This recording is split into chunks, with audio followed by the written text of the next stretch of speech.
from the city that never sleeps. 17 miles from Madison Square Garden, New York City. It's America at Night with Rich Valdez, America's favorite late-night talk program, featuring interesting guests from around the world and calls from across America.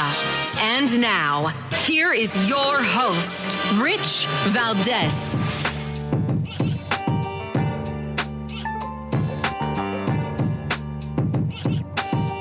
Hi there, good evening, and what's up, America? I am Rich Valdez, Valdez with an S, at Rich Valdez on all of the social media. Happy Monday to you. Happy to be here with you. Give us a call if you want to join us on our late night national town hall conversation, 833-482-5337, 833-4Valdez. And really excited to talk to you about a lot of things. I love Mondays because, I start to miss everybody in Radio Land on Saturday and Sunday. Of course, I love to let my hair down. I had a good time at the Jersey Shore this weekend.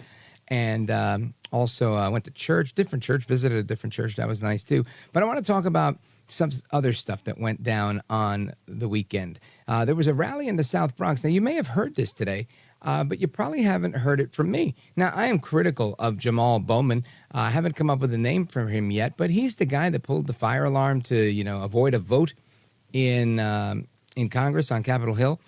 And, of course, he brought in some star power from the Bronx and Queens. My least favorite Congresswoman, Alexandria Ocasio-Cortez, AOC, all out crazy.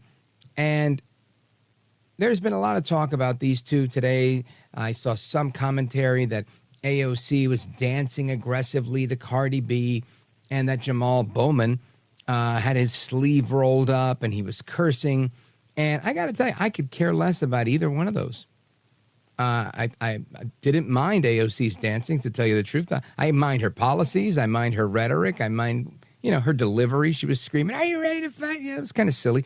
But honestly, I could see, anybody on our side doing similar. I've seen plenty of conservatives and Republicans curse in their presentation.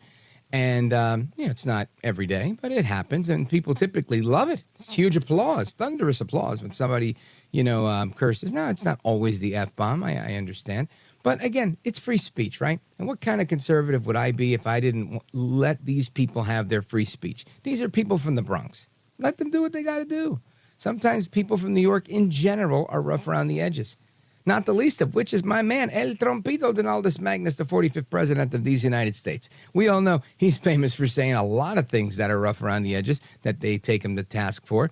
And I'll defend him most of the time because I think, who cares? I'm not hiring him to be my pastor, my priest. I'm hiring him to be my president. And I understand, the argument. Listen, here's the argument that many of us made when Bill Clinton, I'm going to say, defiled the Oval Office. It was, that's behavior that's not fitting of a president. But I think Trump came and showed us that you can have some behavior that's not fitting of a president and be a heck of a president. So it set a new precedent with a C. So I think I have to use that same approach, that same rubric when I'm looking at Jamal Bowman and AOC in the Bronx. I want you to listen to Jamal Bowman with his sleeve rolled up in the Bronx on Saturday. We are going to show AIPAC the power of the South Bronx. People ask me why I got a foul mouth. What am I supposed to do? You coming after me. You coming after my family. You coming after my children. I'm not supposed to fight back. I'm not supposed to fight back. We're going to show them who the we are. Now, again, this is Jamal Bowman. He is, I'm going to say he's the chairman of the Hamas caucus of the United States Congress. And he didn't stop there. He went on. Rep. Jamal Bowman was at the rally in the Bronx on Saturday, continuing to rail against Israel. Now, what's fascinating here, and if this guy's not a shill, I don't know who is. You tell me who of his constituents in the Bronx actually cares about what's going on in Israel or Gaza. None. What they care is to be divisive if you prefer. That's what they care about. They care because they're comrades. They care about the divide and conquer strategy that their comrades have. That's what they care about. But they don't care about this. They could care less about this. Check this one out. Ceasefire now! Ceasefire now! Ceasefire now! We are not going to stand silent while U.S. tax dollars kills babies and women and children. My opponent supports genocide. My opponent and AIPAC are the ones destroying our democracy. Now, Bowman must be a little bit nervous that he's doing a rally, that he's even campaigning, because he might think, you know what, Trump is polling well. Trump held a rally in the South Bronx. You've got people in the South Bronx that are willing to vote for Trump. If they vote Trump and down ticket, that could hurt him. So that's why he's holding the rally. But these are not issues, honest, in my opinion. I could be wrong. If you want to disagree with me, go right ahead.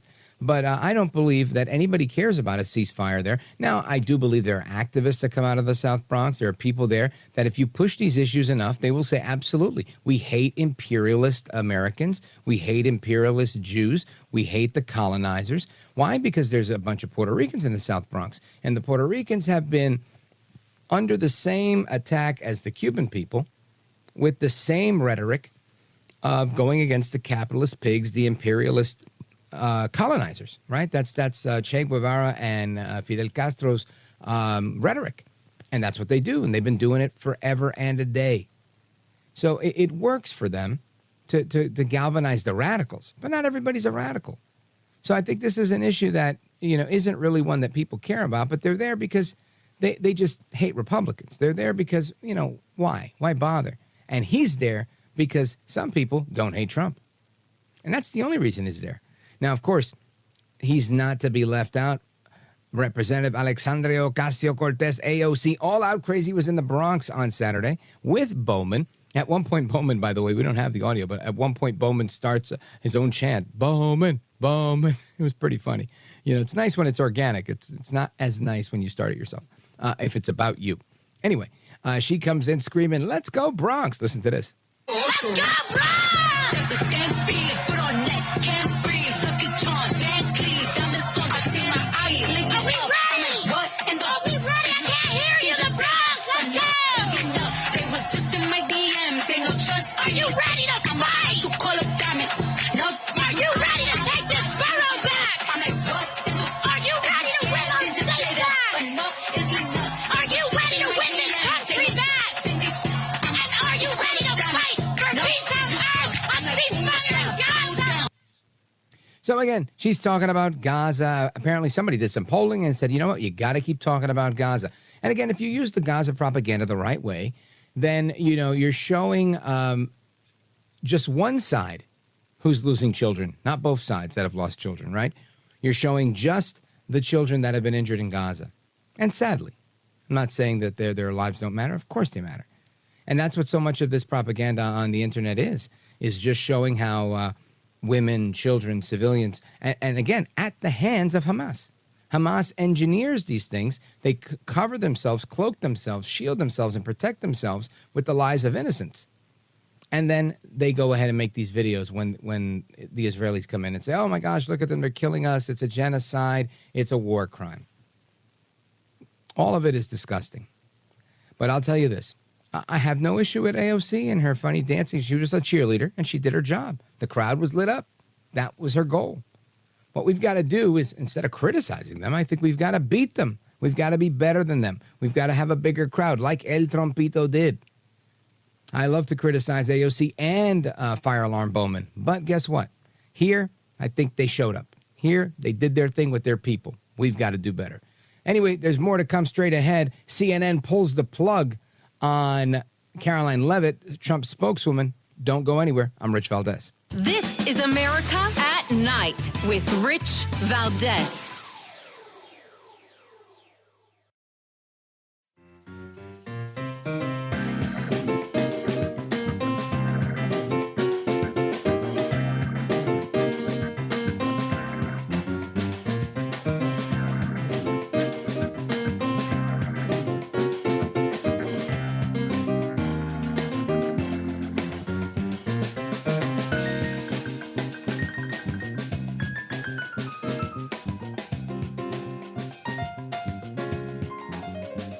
The best guests, the best opinions. This is America at Night with Rich Valdez.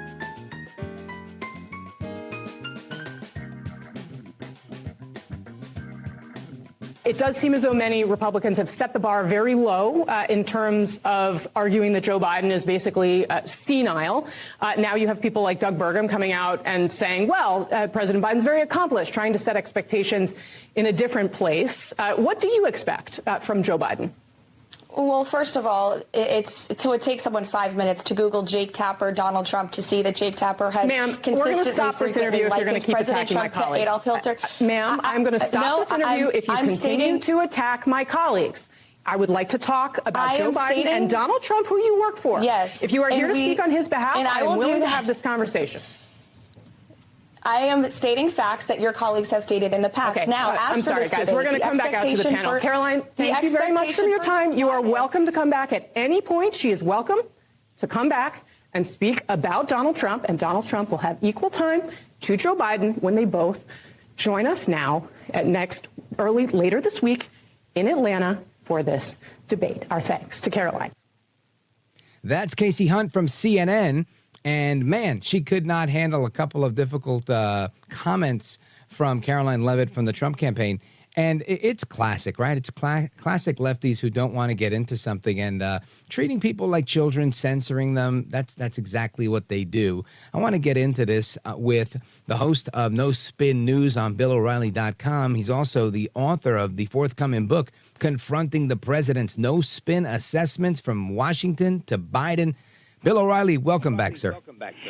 Thanks for having me, Rich. How have you been? You bet. Thank God I'm doing well. And I'm looking at Casey Hunt over here trying to ditch Caroline Leavitt for saying something about her colleague Jake Tapper. And I think it's just ridiculous. It made her look stupid. What do you think? Well, there's a number of things in play here. I think Ms. Hunt made a mistake because this kind of a situation might help her ratings, which are abysmal at CNN, not just her, but the whole crew. And if you get involved with some kind of very intense debate, that only helps you with viewers. And I'm the guy who knows about that the best in the world because that's what I did on the O'Reilly Factor. The No Spin News broadcast I do now, a little bit different, but my lead story was this one, Rich. And I said that if Ms. Hunt could have defeated Caroline Leavitt if she had only kept her composure by saying, okay, you are trashing our CNN personnel, then why did you accept the debate on CNN? Why are you whining about it now? You accepted it. 100%. I mean, that just puts, that puts the Trump person in a pretty tough spot. See, there's always ways, Rich, you can do this. And as the other end of it, Ms. Leavitt made a mistake because she came off as a strident attack person when she didn't have to. All she had to say, if she wanted to get her point across, was, we have a little bit of a concern here at the Trump campaign. And then I would stop, and then Cassie Hunt would say, what was that? Or what is that, right? You have to say something. Mm-hmm. And he goes, well, we've been treated unfairly over the years by Jake Tapper and Dana Bash, and we have some concern that might continue. Do you have any thoughts on this, Casey? Now, you do it, you're getting your point across, but you're not in the attack mode, and you're putting her in a real tough spot.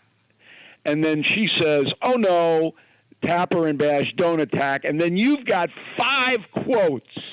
Right there, you just pull the sheet out, okay, and read them in the date of the quote.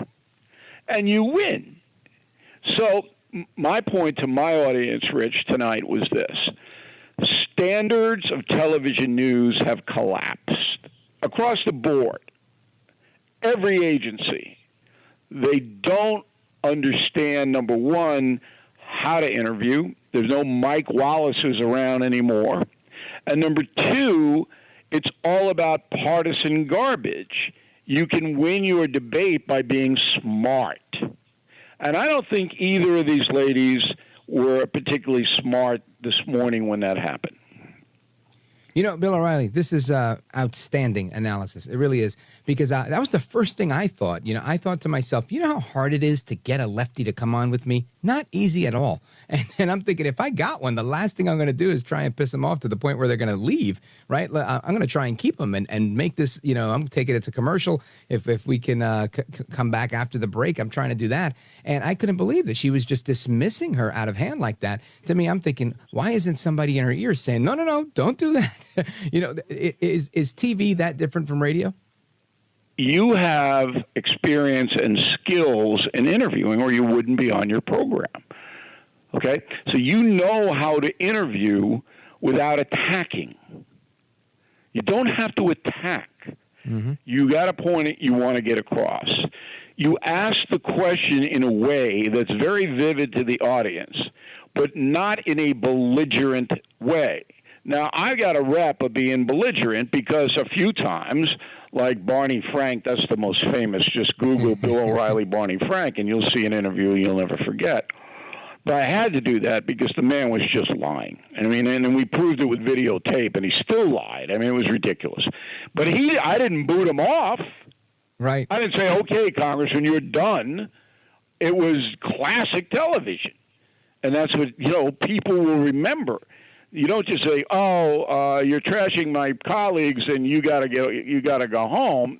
It's ridiculous. I mean, it really is, particularly when you're on a struggling network that doesn't have any viewers. But, you know, I get as many liberal people on my programs as I want, and how I get them there is interesting because I'm up front and I say, look, you and I disagree on A, B, and C. But I want to hear your point of view. However, you're going to be challenged. Are you man enough or woman enough to do it? And 8 out of 10 go, yeah, I'll come on. It's almost like a challenge. That's how we get them. I think having good ratings helps too, right? Because then they're like, yeah, I want the exposure. We reach millions of people now on YouTube and all over the place. I think more people watch me now as an independent news agency than watch me on Fox. I can't prove that. We had about 6 million a night watching me on Fox, which was cable will never get anywhere near that again. But with all of our distribution all over the world now, tons of people watch us. And I am not a cheap shot artist. I don't cheap shot you. All right? It's here's what I think. You tell me what you think. Best argument wins. That's what we do. Folks, we're coming right back with Bill O'Reilly. You know him as a legendary TV host, and he's the host of No Spin News, now streaming. Plus, he's got a book coming up, Confronting the Presidents, No Spin Assessments from Washington to Biden. We're coming right back with Bill O'Reilly. Don't move a muscle. I'm Rich Valdez.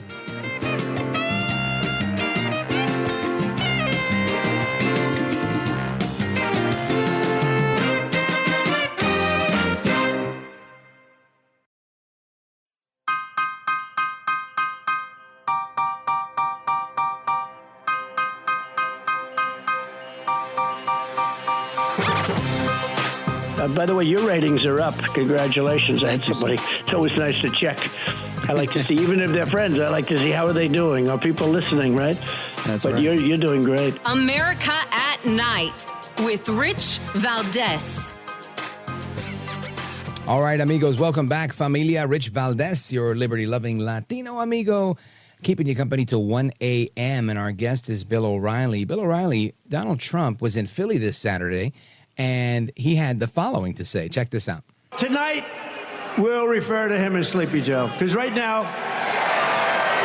as you know, it's been reported that right now Crooked Joe's gone to a log cabin to study, prepare. No, he didn't. He's sleeping now,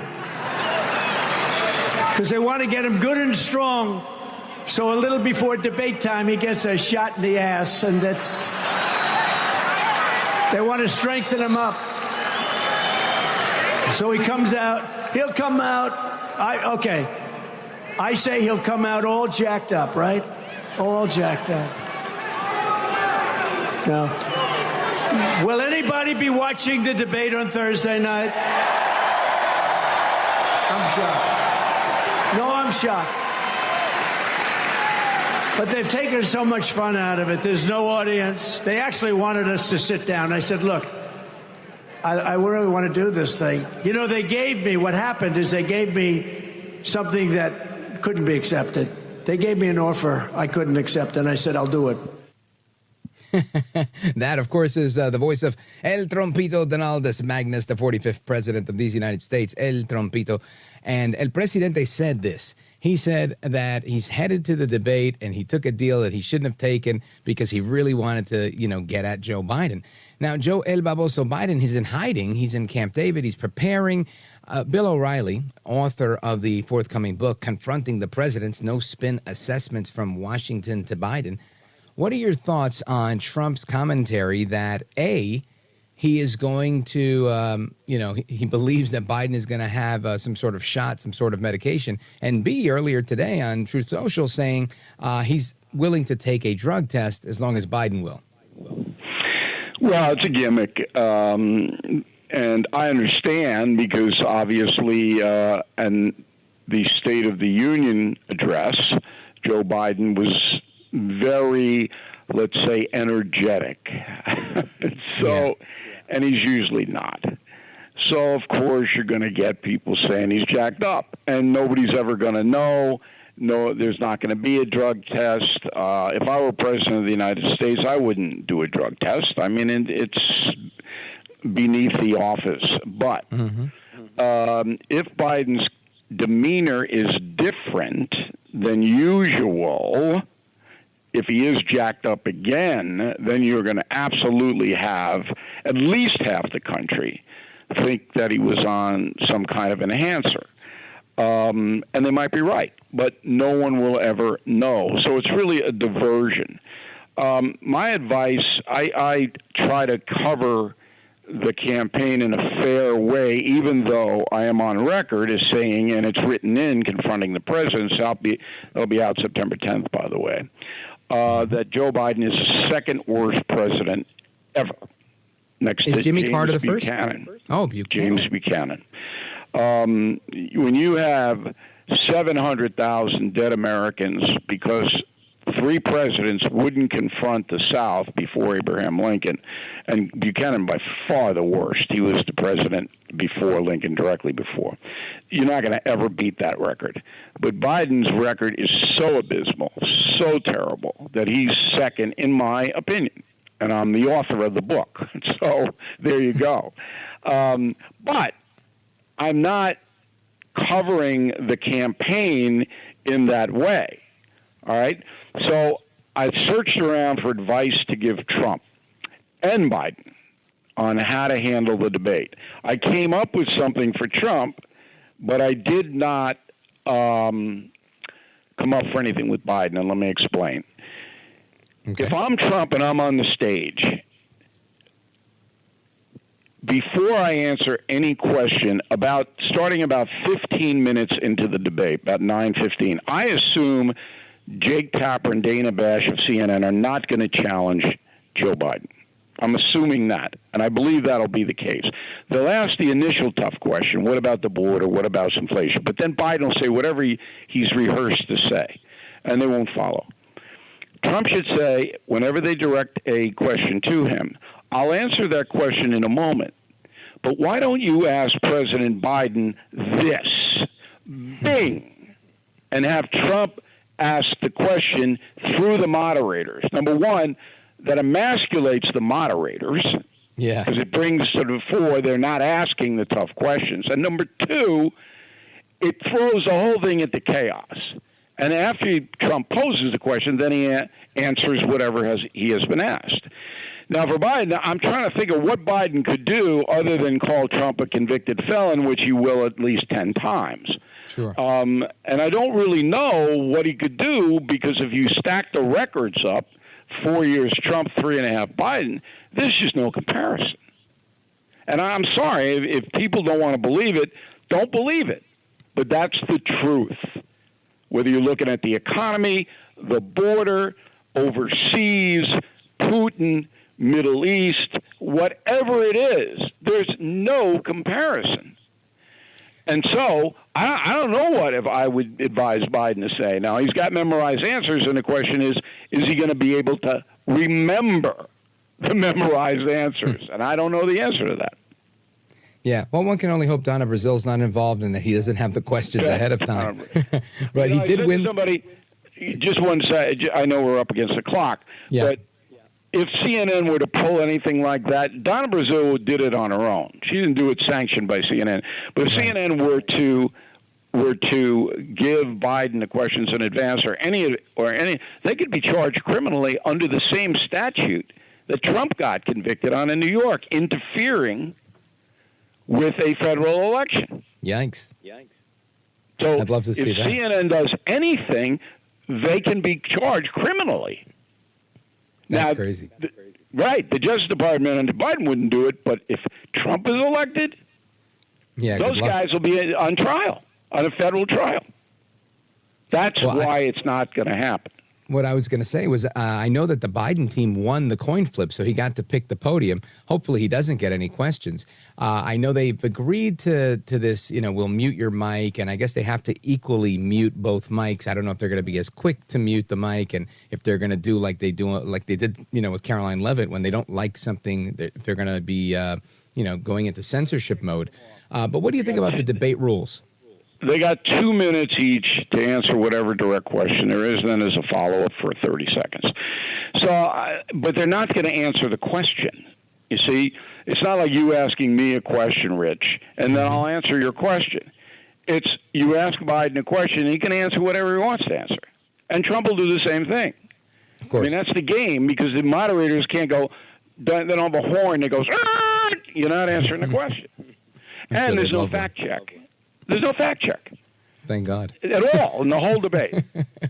So the only worthiness of this is to see if the President of the United States can get through the 90 minutes. That's why it'll get such a big rating. Right.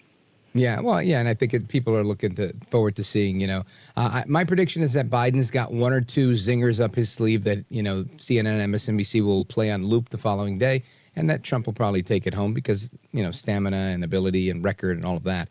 Folks, we're on with Bill O'Reilly. He's the author of Confronting the Presidents, No Spin Assessments from Washington to Biden. That comes out on September 10th, right after the summer. Make sure you pre-order a copy. And, of course, you see him on BillO'Reilly.com hosting No Spin News. And we're coming right back. We're going to talk a little bit about the book, get a preview on that as well. Don't go anywhere. I'm Rich Valdez. This is America at Night with Rich Valdez. Call now, 833-4-VALDEZ. That's 833-482-5337. 833-4-VALDEZ. That's Valdez with an S.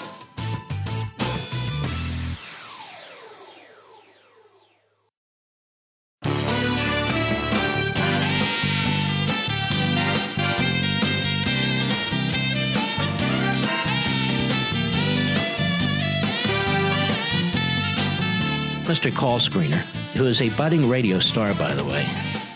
Richie Valdez is terrific. This is America at Night with Rich Valdez. All right, America, welcome back. We continue our conversation with Bill O'Reilly, host of No Spin News. Check him out at BillO'Reilly.com. And he's the author of a brand new book. It's coming out September 10th, Confronting the Presidents. No Spin Assessments from Washington to Biden. Bill O'Reilly, your books are pretty good. I know they've sold a ton. And tell us about this new one, Confronting the Presidents.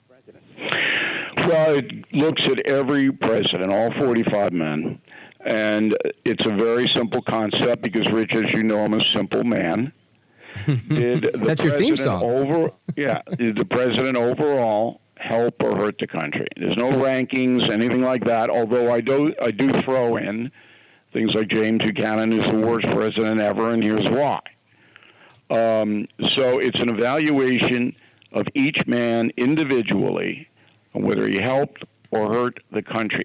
But the best part of the book, and you'll have a copy shortly, is that every page you will learn something you didn't know. Everybody thinks they know about the presidents.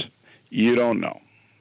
And our research is so intense that I am now the best-selling nonfiction author in the world. And the reason is because of our research. The Killing books, 13 of them, 19 million copies. I mean, God, my God. This book already has a 50,000 copy advance sale, and it's 2.5 months out. Because people want to know. I mean, people who read, there are a lot of Americans who never read anything. But people who read, they really are reading to learn. And we are going to give you some lesson, and it's not boring. That's the key. Our books are not boring. So only 19 million books. You couldn't get to the 20, Bill O'Reilly. We will with this one. Again, folks, the book, Confronting the Presidents, No Spin Assessments from Washington to Biden. Talk to us a little bit about your research process. Are you like Library of Congress? Are you going to other literature? What's the process look like to dig in? Well, it's an interesting question. So Martin Dugard is my co-author, and he is the researcher, and I am the writer. I spin the narrative. And what we do is we had a baseline of information that we know to be true. That it's very difficult these days to verify anything because of the internet, and they just print all kinds of garbage that isn't true because nobody's checking them. So once we get a baseline of what is true, then we go into where can we find out about these people as human beings. I'll give you an example. The opening line of Confronting the Presidents is, George Washington is mad at his mother. George Washington and his mother had a terrible relationship. He did not even go to her funeral. Wow. And we explain why. It is unbelievable, and no one knows it. And then once we get on to stuff, then we've got to find the backup. In Washington Mother's case, we actually went to the local newspapers in Virginia at the time, in the 18th century, where his mother was writing letters killing her son. Wow. Saying that Georgie is starving me. And his mother was on his case because his father died and left everything to George, not his wife. And so she was dependent on him and didn't like that. And it's just an amazing display. And then we take that and how it formed his adulthood, how it formed his outlook on family, things like that. That's what the book is. Very personal stuff that nobody. Wait till you read the chapter about Lyndon Johnson. My God. Well, he was no prize. It's so. I was appalled.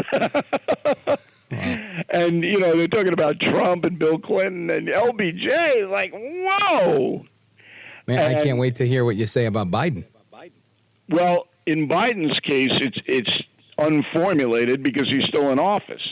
But what I do there is I write an essay, and the crux of the essay on Biden is that he himself, by himself, caused so many colossal problems, like the border. Yeah. That's him.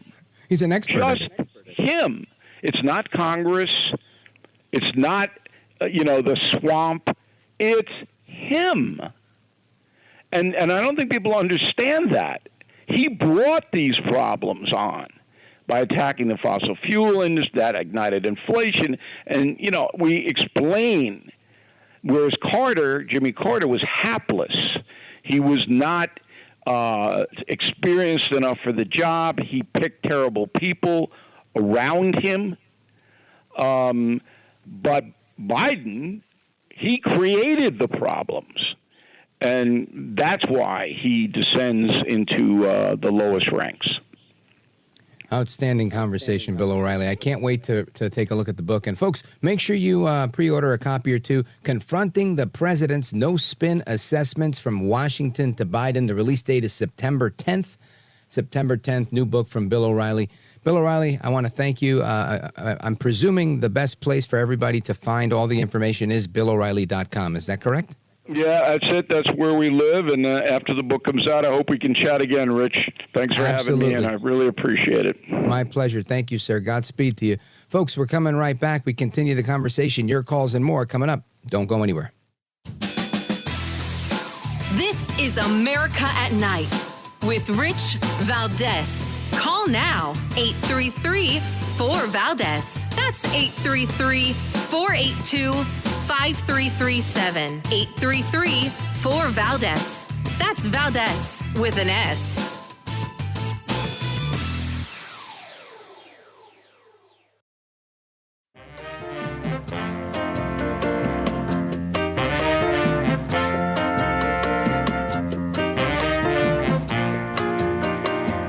This is America. This is Night. This is Rich Valdez. All right, America, we get to your calls. Of course, it's one of my favorite parts is taking your calls. Our phone number is 833-482-5337, 833-4-VALDEZ. And we've got calls from Washington, D.C., from Boise, Idaho. Let's go to Paul, KBOI. Go right ahead. Paul, can you hear me? Yeah? Hello? Yeah. Hello? Yeah? Is this Rich? Yeah. Rich, it's Paul. Hi, Paul. How are you? Wonderful, thanks. What's on your mind? What do you think about Jamal Bowman? I got a nickname for him, two of them. You take the pick, and then you come up with one yourself, too. I think Starkey is a good one for him. For his fire alarm shenanigans? Yeah. I don't know. I thought I'd throw that one. What's the other one? I'd rather have you pick it. Did you have another one? No, that's it for right now. I'd rather give you the chance.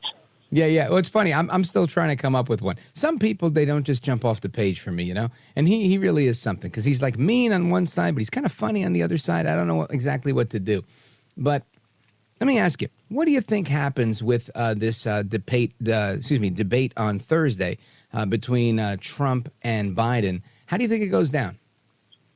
Well, they're not going to make the same mistakes they made the last two of those State of the Union ones where he looked like he was shot out of a cannon. They're going to tone it down some. Yeah. They've got some really good stuff. Yeah, you know, some of the stuff I think they might be using, Paul, I don't know if they use Adderall, B12, maybe a combination thereof, you know, to help with the focus, to help with the energy and endurance. I don't know. Maybe some caffeine. I have no idea what they're going to use. You know, being in radio, doing late night radio now, I don't take Adderall, not because I can't get it, because as an ADHD person, I can get it. But I don't like it, and so I don't take it. But caffeine works wonders. I'm sorry about the music. I wanted to get to Joshua in Washington, D.C. Hang in there, brother. I hear he was in jail for January 6th. God bless you, brother. Godspeed to you. Folks, we're coming right back with hour number 2. Don't go anywhere. I'm Rich Valdez.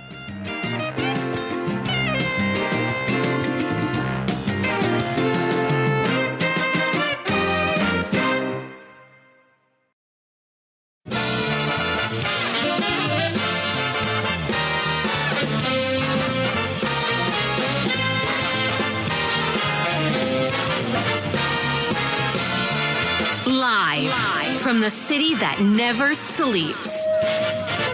17 miles from Madison Square Garden, New York City. It's America at Night with Rich Valdez, America's favorite late night talk program, featuring interesting guests from around the world and calls from across America. And now, here is your host, Rich Valdez. Hi there, good evening, and what's up, America? I am Rich Valdez, Valdez with an S, at Rich Valdez on all of the social media. Welcome to hour number 2 of our program. It's Monday night. We're live. We're national. And the phone number is 833-482-5337, 833-4-VALDEZ. If you want to join the conversation on the topics we're discussing with our guests, feel free. If not, if it's on something that's off topic, we'll take that during open phones across America. And that's at the top of the next hour. Now, I want to get into a couple of things that are, top of mind today. One of the Soros prosecutors that was very big in Chicago during the Jussie Smollett case, Kim Foxx, she was assaulted near her home. A federal judge is now hearing arguments, Eileen Cannon, about Jack Smith's appointment, the Trump gag order, and more. Let's see, there's a bunch of people during the heat wave that are still without heat or under heat warnings. What else do we got here? Yada, yada, yada. I can get to all of that later. What I'm going to get to now is an audio clip that I have of the Harris County District Attorney, Kim Ogg. She had a news conference earlier today giving us an update on the Jocelyn Nungarai case, indicating that 2 of the suspects arrested were arraigned, or one of the 2 suspects was arraigned today. Franklin Pena was arraigned, his bond set at $10 million. The charge is capital murder of a child between 10 and 15 years old. At this time, the current charge does not carry death penalty eligibility. However, it is important for the public and the press to know that the investigation is ongoing. Now, she continued to talk about the test results and whether this will be a capital murder case. We look forward to the results of the tests that are being run on the evidence in the case.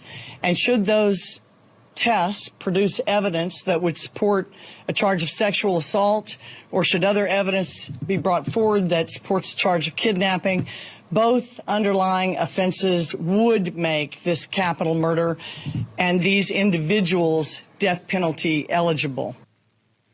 Now, the mom of the 12-year-old, Jocelyn Nungarai, that was found dead in Houston in a creek last week after being murdered by, allegedly by these 2 illegal aliens, she spoke out today. Her name is Alexis Nungarai. Listen to this. I thank everybody for being here to make notice, a national notice for my daughter. She was amazing. I still see her face in the back of my head every day, all day. Keep getting little signs about her throughout the days, and it's just been a very, very hard time for me and my family. But the amount of support I've been getting from everybody it's very, it's from the bottom of my heart, so appreciated. I hear her sayings just replaying over and over on in a loop in my brain. Her dorkiness, her quirkiness. She definitely made people laugh. She's I'm always gonna remember those memories because she had such a bright future ahead of her, and I knew she was gonna go very far. That, again, is the mother of the 12-year-old girl who was found dead after she was raped and murdered by these 2 men that have been charged with the crime, Jocelyn Nungarai and her mom, Alexis Nungarai. And I have to say, I really admire this woman's strength, her resolve. I don't know that I would be that strong in a situation like this. I really do take my hat off to her. And, of course, my heart goes out to their entire family. This should never happen to any family at all. And let alone at the hands of people that were not supposed to be in this country because we have a porous border because of the ineptitude and the dereliction of our president, Joe Biden. Really just a disgusting chain of events. I want to discuss this with a former senior advisor to the Secretary of Homeland Security. He was also a supervisory special agent for the United States Secret Service. Charles Marino is here. He's also the author of a book Terrorists on the Border and in Our Country. Charles Marino, welcome to the program. Hi, Rich. Good to be with you. Thank you, sir. I appreciate it. When you hear the mom of this 12-year-old little girl that was murdered talking about, thanking the public for their support during this time and how difficult it is for her and her family, what's your initial reaction to that? Well, this is unnecessary heartbreak that's been caused to this mother and this family by this administration's inept policies, open border policies that have created not just chaos in the country, but also increased the threat exponentially for everyday Americans of all ages. This, I think of two words as I was writing about this and as I talk about this every day, and it's predictable and preventable. This crisis was predictable. We knew it from the start when we saw President Biden tear down all the executive orders and programs of former President Trump, not because they weren't working, but because of politics. He made several promises during his campaign to go soft on immigration to immigration advocacy groups and those on the extreme left. And he simply put politics above the homeland security of the country. And unfortunately, what we're seeing here in terms of violence within the United States at the hands of criminal aliens is only the beginning. It's going to get much worse. It comes down to a matter of math. As more and more of these violent individuals are let into the country, so will the encounters with Americans. They will go up significantly. And more Americans will find themselves falling victim to these horrendous crimes. Folks, we're on with Charles Marino, former senior advisor to the Secretary of Homeland Security and a supervisory special agent at the United States Secret Service. His book, Terrorists on the Border and in Our Country. We're going to continue our discussion with him, shifting from immigration within the interior to what the terrorist threat looks like with an update we recently heard from the New York Post on those 8 individuals that were captured in the United States with ties to ISIS. Turns out there's a whole mess of people from Tajikistan that are ISIS affiliated that have made their way in, and we're going to learn a little bit more about it when we come back. Don't go anywhere. We're on with Charles Marino. This is America at Night with Rich Valdez.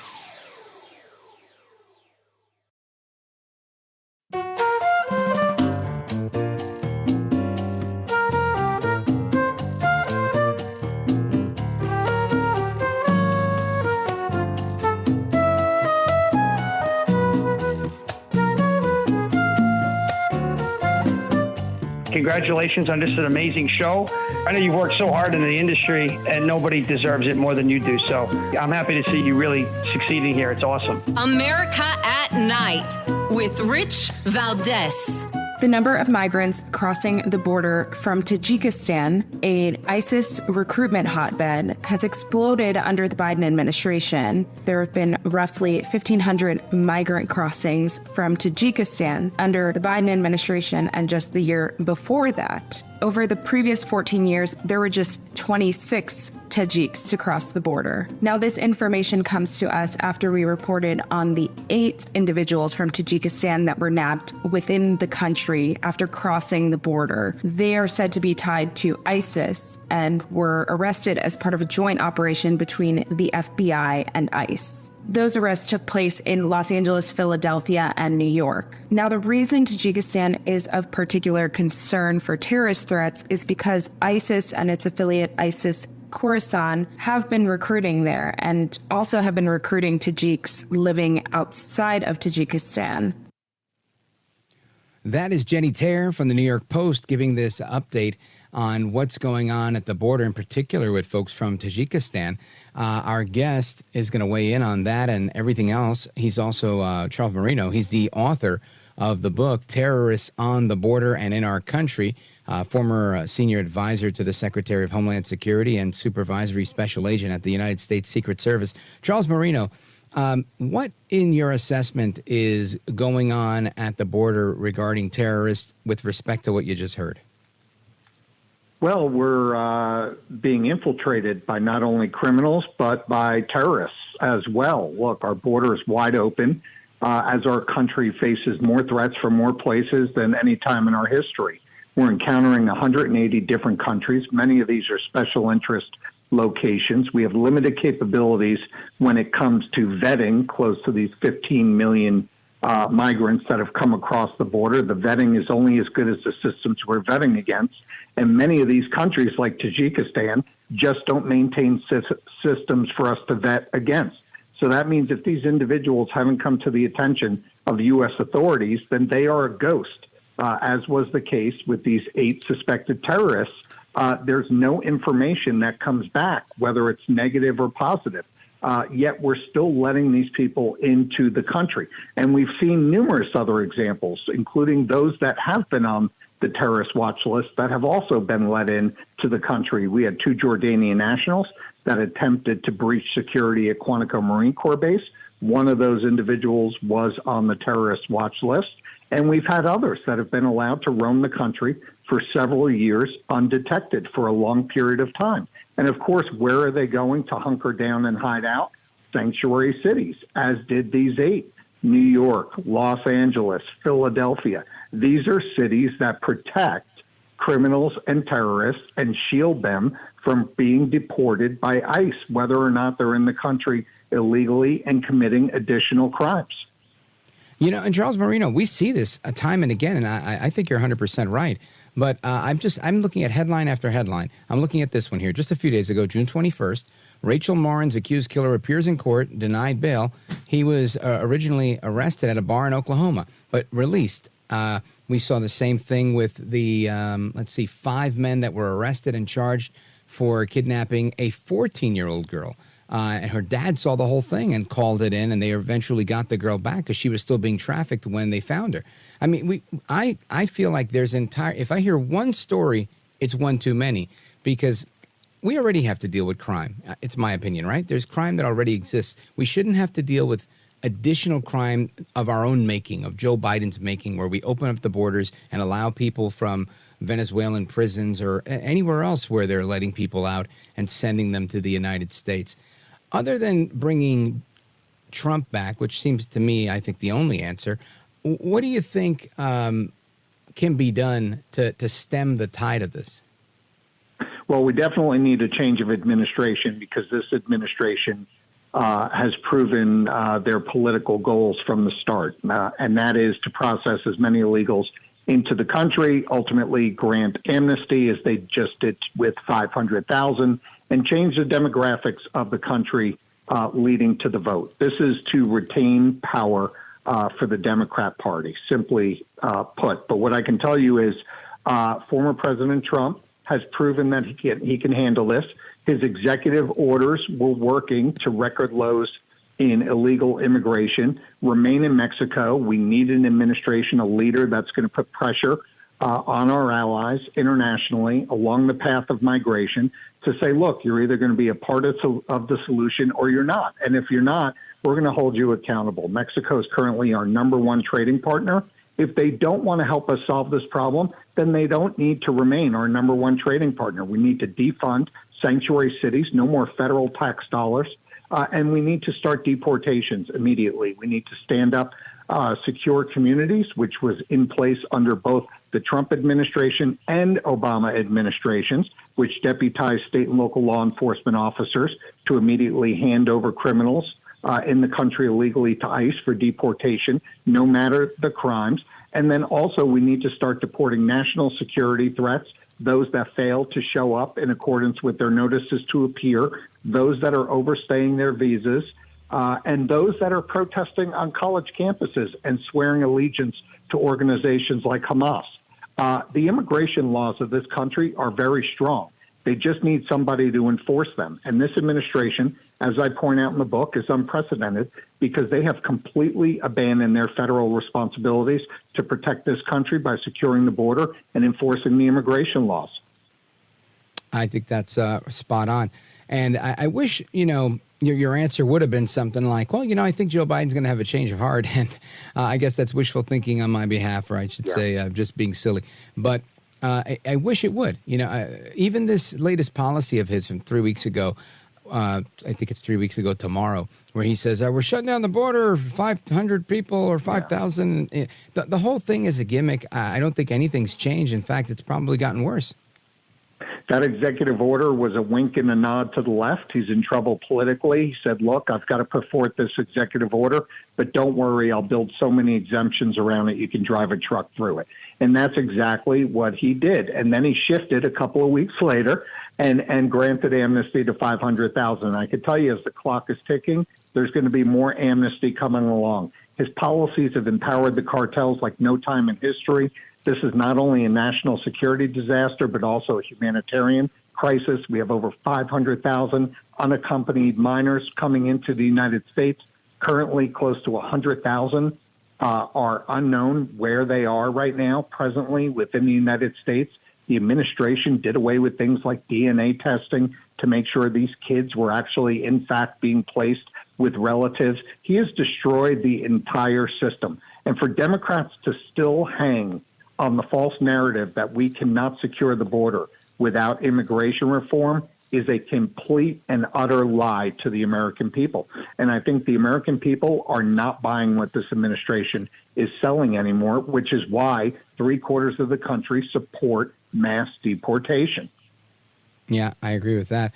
Folks, we're on with Charles Marino, former senior advisor to the Secretary of Homeland Security and supervisory special agent at the United States Secret Service. He's the author of the book, Terrorists on the Border and in Our Country.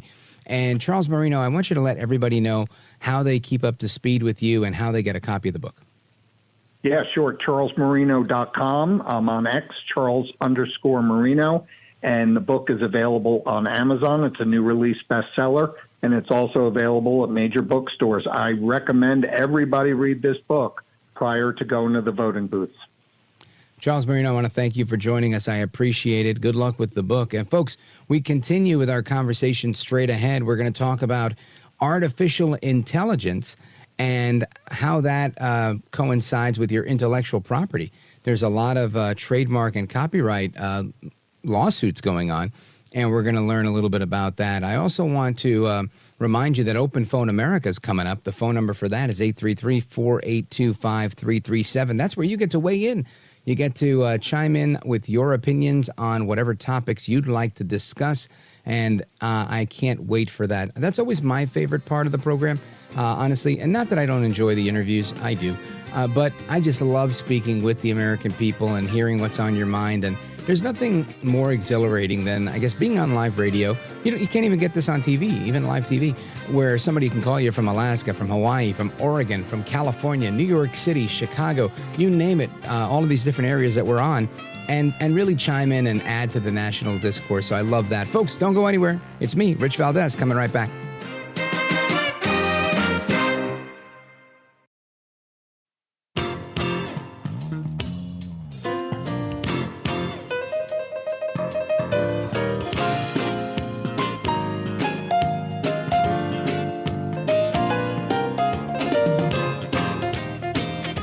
Brown.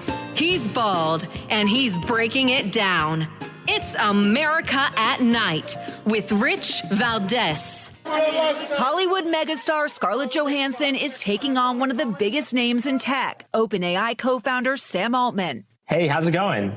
Hey there. The actress saying one of the 5 voices for OpenAI's new AI chatbot sounds eerily similar to her own. I'm really excited about teaming up with you. Hello. Johansson, who famously played the voice of an artificial intelligence system in the 2013 movie Her. Hi. How you doing?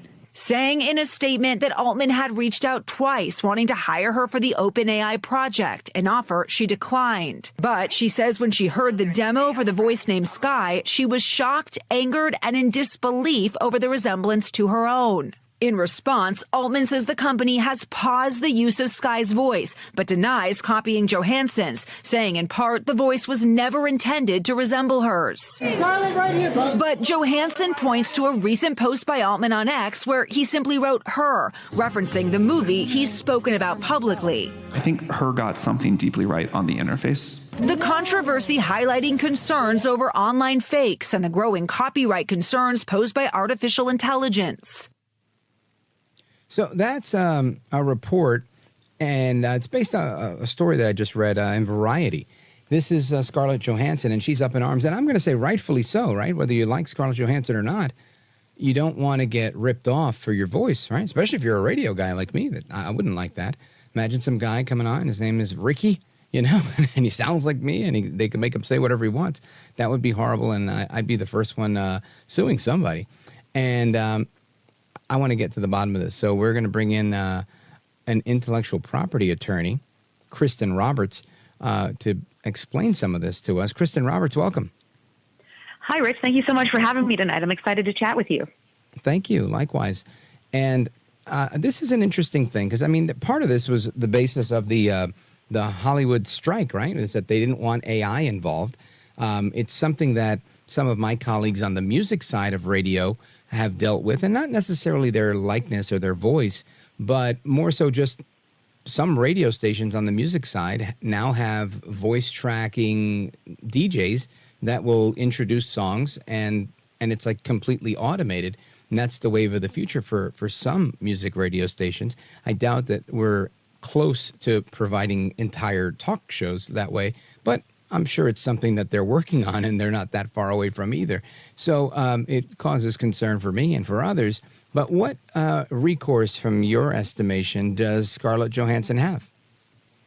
Well, that's a really great question. And to your point, it is a little bit scary the time that we're in, especially because the law isn't really clear in terms of what is being created, what is being owned, who owns it. We're still in this sort of gray area, and the law is, 10 to 15 years behind technology always. So we're always kind of playing catch up. But, right now, in terms of recourse, we do have laws on the books for taking people's name and likeness and using them without authorization. And like you said, it's not exactly their name and likeness, but if it's recognizable, like in the case of Scarlett Johansson, oftentimes those types of uses are actionable. The problem comes with the fact that voices and the look of somebody doesn't always fall under copyright law. It doesn't always fall under intellectual property claims. Sometimes it does if the, things that are being taken are previously recorded. But if they're just using the sound of the voice or the look of the person, that more often falls under privacy rights. And privacy rights are not federal laws. They're state specific. So you have to kind of understand what your state law looks like. And I think that's really where we're going to see a lot of the catch-up playing on the legal side of things. And is there any, I'm not going to say precedent, but what would we look at, right? Because it seems to me that she would have to prove, or would she? I don't know. Would she have to prove that they somehow created this character Sky based on her voice?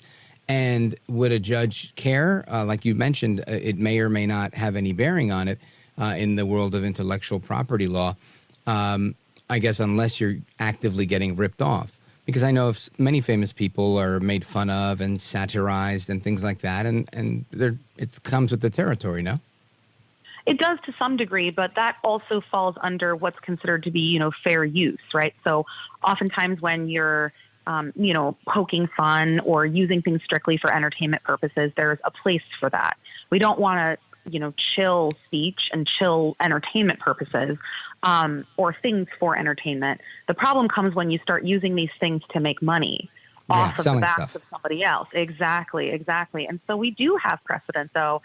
It's just not as it relates to AI. So, for example, Bette Midler was successful in suing, I believe it was a car dealership, back in the 90s for using her voice in connection with a commercial.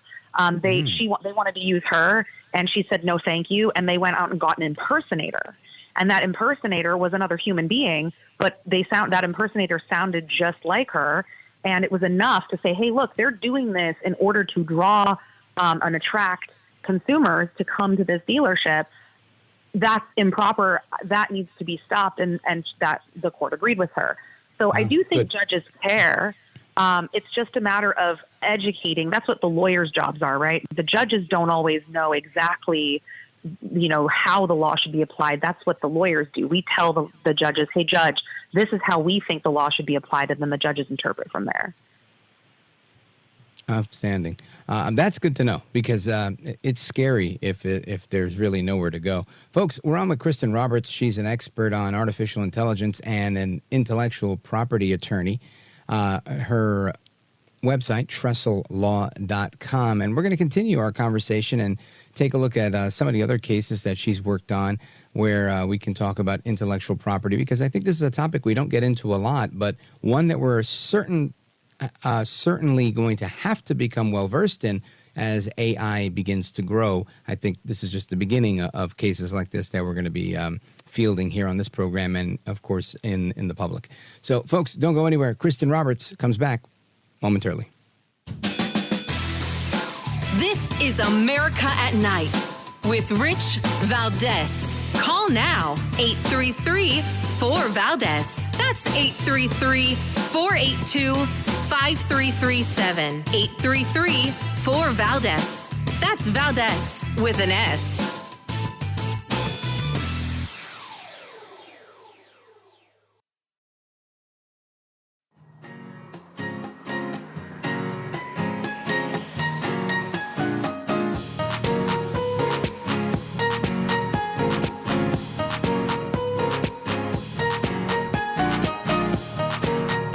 Rich Valdez, who, again, will do a fine job, but I know you'll enjoy listening to him. This is America at Night with Rich Valdez. All right, amigos, we continue our discussion on artificial intelligence, and our guest is with us, Kristen Roberts, expert on intellectual property and IP attorney with Trestle Law, TrestleLaw.com. And Kristen Roberts, when people wake up most days and, you know, they go to their social media and they start scrolling, they see all sorts of AI applications that are available to put their own likeness on the web. And usually the terms and conditions of those programs just say, we're going to take your stuff, store your stuff. What risk do people have of these companies using their likeness to advertise, and would it matter?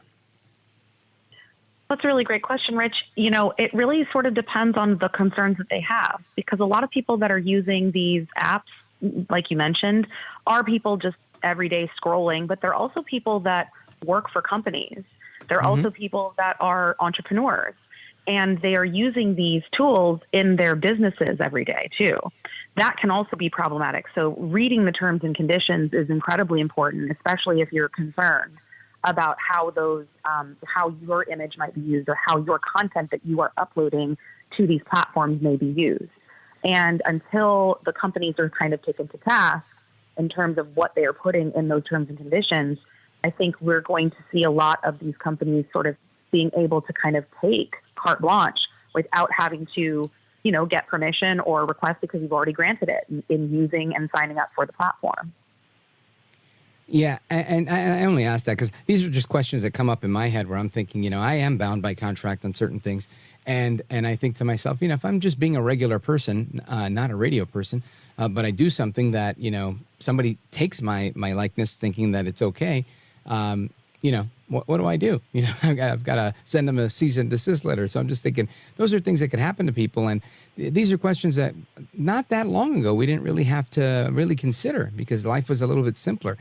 Recently, switching gears to music a little bit, recently I heard a song that had Drake and Tupac. And obviously Tupac's been dead for a long time. And these songs that include older rappers are becoming increasingly popular. CNN is reporting that a song, BBL Drizzy, AI Drake diss track, is now getting sued because, you know, it wasn't real.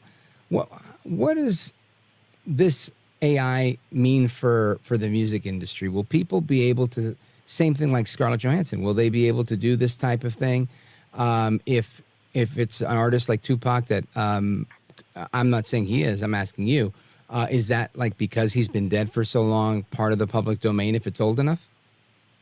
Well, there are certain pieces of music that are going to be, you know, you can sample them and use them because they fall in public domain, and that does, that's about the length of time. So you are correct in that regard. But as far as Tupac goes, he has not been dead long enough for any of his music to be in the public domain. And so I think what we're going to be seeing here is this interesting overlap of both copyright law and privacy rights. Because like I mentioned before, the sound of somebody's voice, the way it sounds, and when you go, oh, that sounds like Rich Valdez, that sounds like him. That's not intellectual property. That falls under privacy rights. Whereas if you're actually taking a song and you go, write me a song that sounds like this particular, Notorious B.I.G. song or Tupac song, and you want it to write it exactly in the same style of that song, and that song is recognizable, that's where there may be copyright infringement issues. But if the song is completely different, like let's say, for example, you say, write me a country song, but have the singer sound like Tupac, well, Tupac's never written a country song before. So you're going to have a hard time finding a song that sounds exactly like that to say it's copyright infringement. But you could, his estate that manages the name and likeness rights after death and the image rights and then the trademarks and all of that, the branding that goes behind the estate, that sort of thing might be actionable. Fascinating. Well, I'm looking at this article, and I don't know if you're up to speed on it or not, but it's definitely in your wheelhouse, where there's this $10 million, it looks like there was a $10 million dispute over this company called Udio, UDIO, that created a song. There was an actual beef between Kendrick Lamar and Drake, and their application made a song of them dissing each other, but they didn't make the song. So now they're being sued by Sony Music and the Recording Industry Association of America. And I'm just thinking it's kind of crazy. It's actually a big company. They just raised $125 million in funding last year, so it's a startup, and they rely on OpenAI's ChatGPT for lyrics and some of their development. And the obviously you can't go and steal people's music, right? But unless you're not making money with it. Is that like the caveat? Then you just say, oh, it's for novelty purposes, or do they find like a workaround to that where the AI company will make you just pay for an app where you can mess around with this, and then let's say I make the song and I post it to YouTube, but since I have a monetized YouTube channel, now I start making hundreds of thousands of dollars because it's getting millions and millions of views. How does that work? And that's a really great question because, again, we're talking about layers here, right? So there's, copyright, and then there's also right to privacy. And the case that you just talked about, or that you just mentioned, that $10 million lawsuit, that involved an unauthorized sample that was taken and used. Okay. So in those cases, when you can identify a piece of a song that needed to be cleared, it makes the case against the AI a lot stronger. Because that's also one of the issues, right, is AI comes in and often learns from existing copyrighted material, and it doesn't always generate something entirely new. Sometimes it takes things that sound really, really similar. So we have copyright law and cases and precedent addressing samples that are too close, like Vanilla Ice famously got sued for the Under Pressure sample that was taken, right? And so those types of things, when you can find a hook into a copyright claim, you have a much stronger claim for damages, a lot more damages.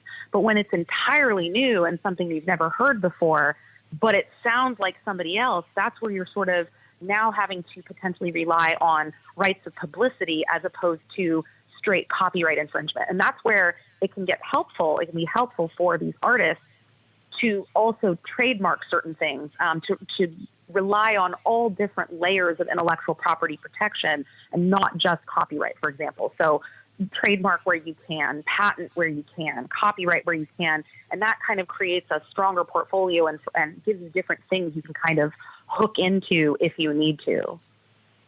Excellent advice. I want you to elaborate on that when we come back on what exactly people could trademark and protect. Folks, we're on with Kristen Roberts. She's an expert in AI and IP, intellectual property attorney. Coming right back. This is America at Night with Rich Valdez. Call now, 833-4-VALDEZ. That's 833-482-5500. 833-4-5337. 833-4-VALDEZ. That's Valdez with an S.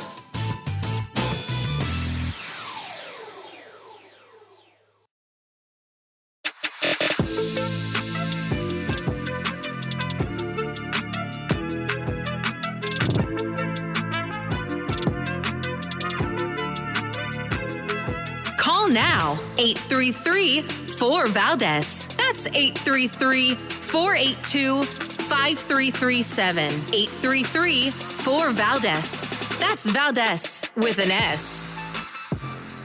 All right, America, welcome back. Rich Valdez. We continue our conversation with Kristen Roberts. And Kristen was telling us about what people can do if they're musicians, artists, radio people. How do they protect themselves? You said to have multiple layers involved, to copyright certain things and have other protections. Tell us more. Sure.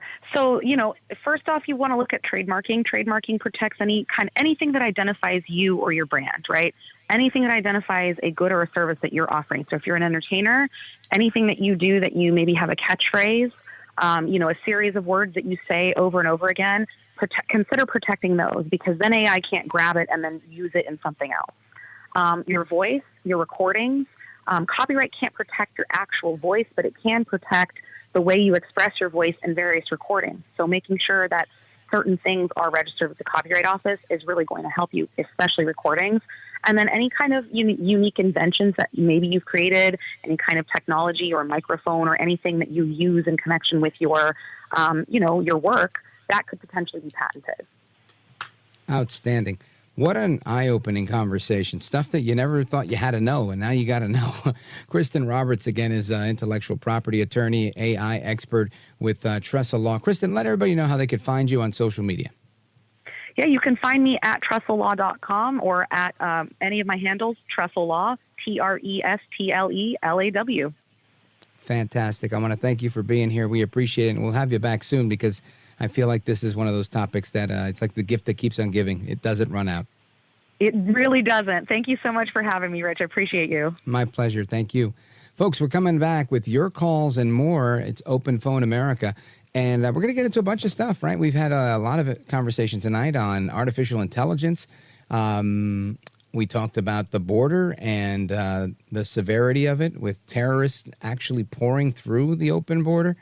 We've talked about the presidential debate and Joe Biden taking a shot, at least according to former President Trump, and how he's going to perform at the upcoming debate, and so much more. I mean, it's just plenty to talk about. Your your phone calls and more. Let me give you that number, 833-482-5337. 833-4-VALDEZ is the number. And, of course, any of these interviews that you like and you love and you want to text one of your friends and say, you got to listen to this interview, you know where to find it. richvaldez.com. That's Valdez with an S. And make sure that you send that to your friends, family, colleagues, anybody you want to hear the show or a particular interview. You can hear them all at the website, absolutely free. Plus, you could subscribe to the podcast there as well. All right, folks, hour number 3 is coming up. Don't go anywhere. I'm Rich Valdez.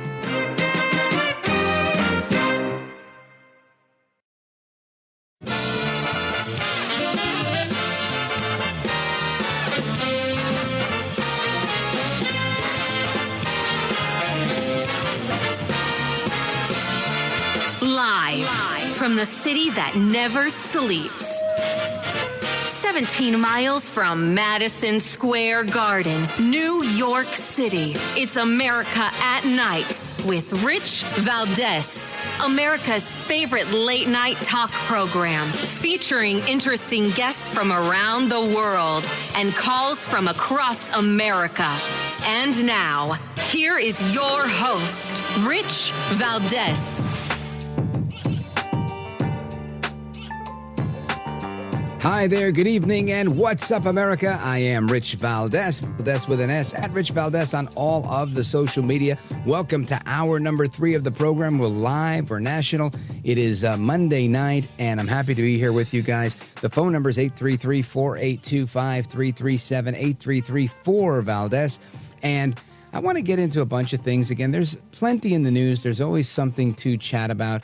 But the story I want to get into right now is the story of what happened with this synagogue in Los Angeles over the weekend.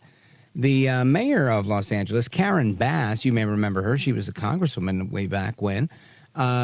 She criticized this clash between very violent anti-Israel agitators and supporters of Israel. And she said it was abhorrent. And she said that on Sunday night. President Biden also weighed in on this, criticizing it. So, it's got to be pretty bad. Now, I'll tell you what I saw. I saw the videos from my buddies, the Lexit movement. Jesse Holguin, you might remember he was on this program, and he had a video that he put out on social media. And I shared it on my Instagram story with the caption, I think I put, is this protesting or terrorizing? Because they weren't protesting anything.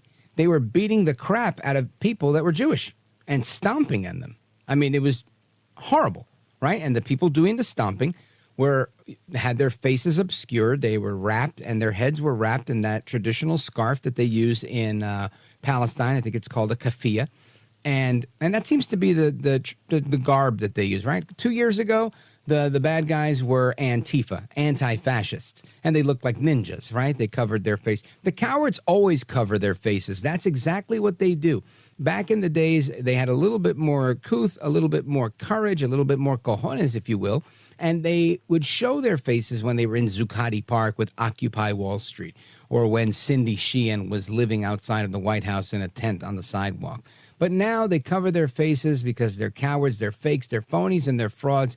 We saw the same thing with Black Lives Matter, and we're seeing it now with this pro-Hamas movement that is afoot. But I want you to hear what the mayor of Los Angeles, Karen Bass, had to say. The violence that happened in the Pico Robinson neighborhood yesterday was abhorrent, and blocking access to a place of worship is absolutely unacceptable. What we witnessed was anti-Semitism in the heart of one of our Jewish communities. Again, that's Karen Bass, mayor of Los Angeles. And she didn't stop there. She went on to say that those responsible for this will be held accountable for their violence. Check it out. Last night, I called on LAPD to immediately provide additional patrols in the Pico Robinson community, as well as outside of houses of worship throughout the city. Since then, I've been in close contact with law enforcement officials, as well as civic, community, and faith leaders, working to come together to ensure that this violence never happens again. And again, this was so bad. You've got this communist sympathizing mayor of Los Angeles on board saying that it's abhorrent. Joe El Baboso Biden is saying that he is appalled by the violence that he saw at the LA synagogue. But the Department of Justice, however, won't say if it's seeking any charges.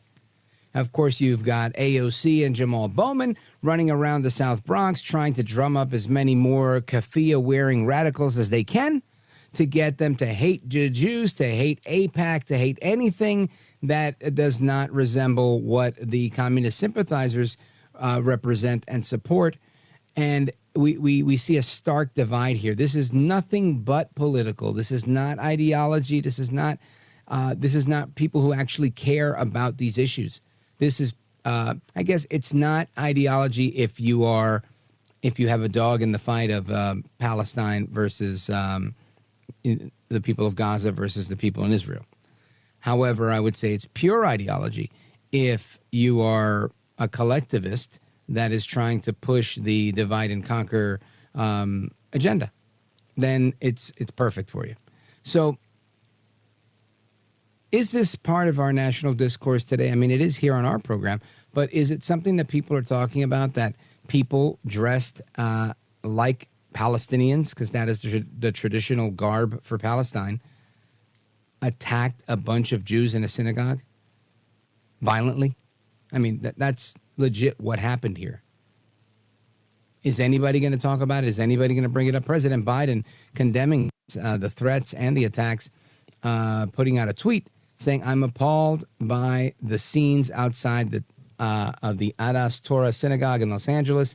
Intimidating Jewish congregants is dangerous, unconscionable, anti-Semitic, and un-American." Thank you, Joe Biden. But how about saying stomping on Jews, right? Because stomping on Jews is not a threat, right? That's actual your foot on someone's back. And I saw that, right? The video I got, I see a guy stomping on another guy. And people are fighting all over it. It's a melee. It's not doesn't seem to be isolated as an incident. So my question to Joe Biden is, are you going to turn a blind eye? Are you going to pretend this didn't happen? Would you do that to somebody else?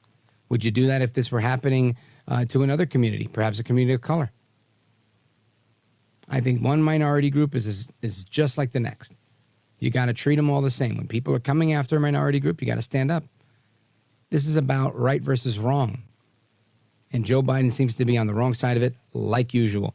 Anyway, I want to get to your calls on this and everything else that we're talking about. We've talked about, again, the debate with Joe El Baboso Biden versus Donaldus Magnus El Trompito. Will Joe Biden be on a violent dose of B12 with a little bit of Adderall on the side? I don't know. If you have any thoughts or you know how that works, give me a call. Is it Aricept or one of those anti-dementia pills? I don't know the answer. Honestly, I don't. But I'd love to know your thoughts on that, as well as your thoughts on AI and the border issue. We got a whole border issue that we covered. So give me a call, 833-482-5337, 833-4-VALDEZ. This is America at Night with Rich Valdez. Call now, 833-4-VALDEZ. That's 833-482-5337. 833-4-VALDEZ. That's Valdez with an S.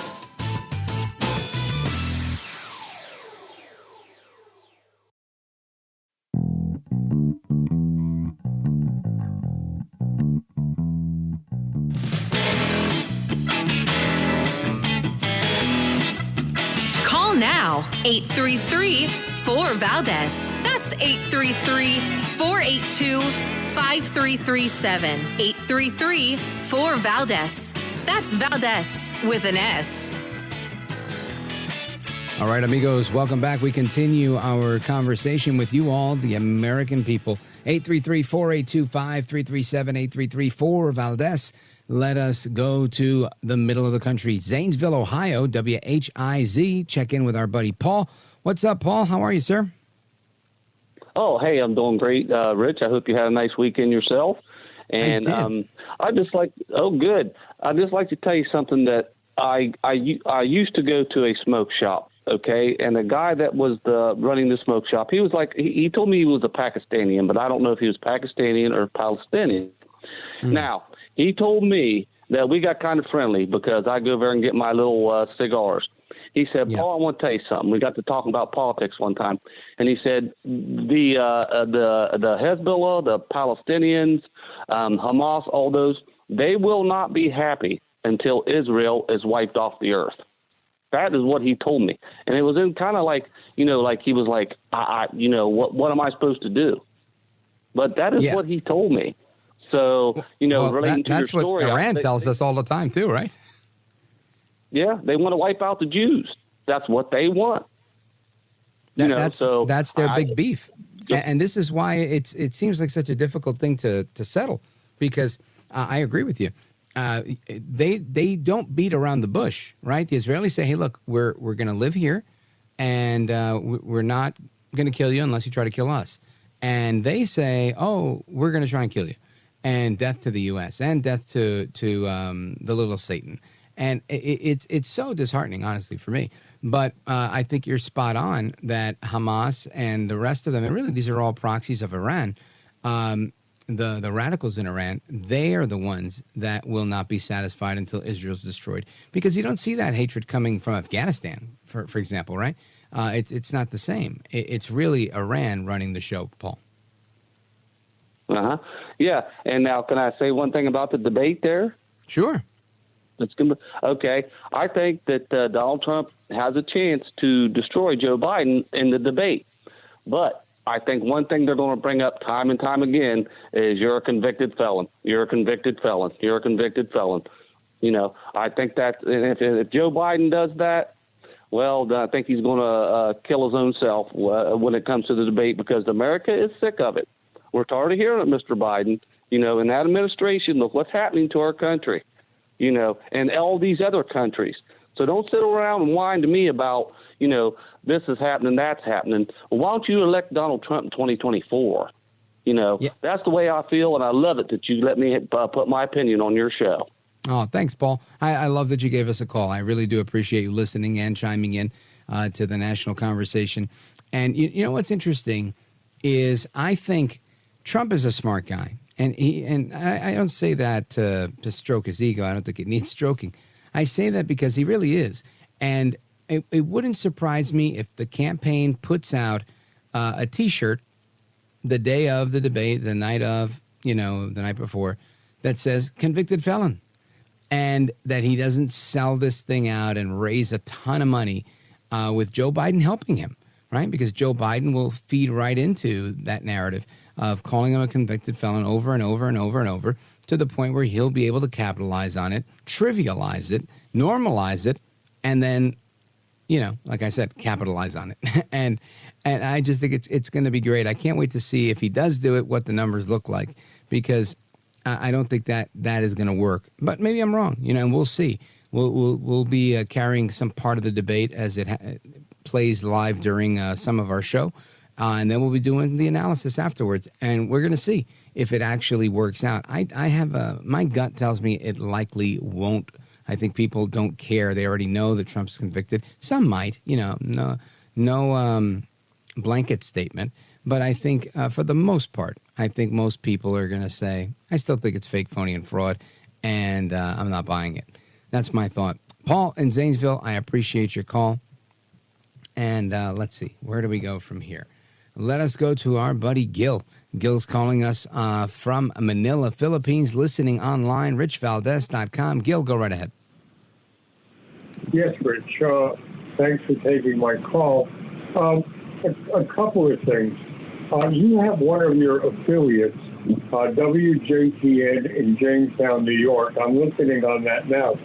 Nice. They are celebrating their 100th anniversary on the air. And wow. I'd like well, let me give a big shout out to WJTN in New York on 100 years on the air. I love that. Thank you, Gil. Yeah.